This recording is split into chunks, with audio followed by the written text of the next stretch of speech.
Right, but Aishwarya, the government has said that this app had been helpful as far as stopping frauds or digital frauds was concerned, and it has given out some numbers to try and tell people and educate them that this app, if downloaded, could be of their help only.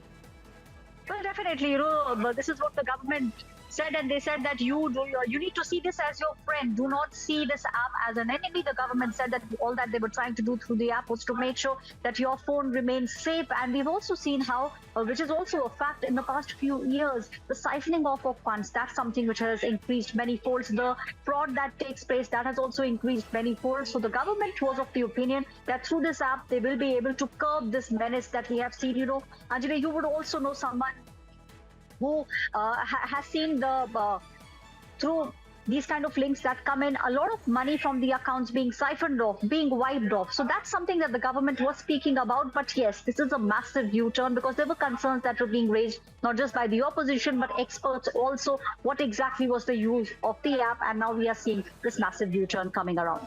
All right, thank you, Aishwarya, for all those details. So now the government has taken back its order as far as the mandatory preloading of the app was concerned.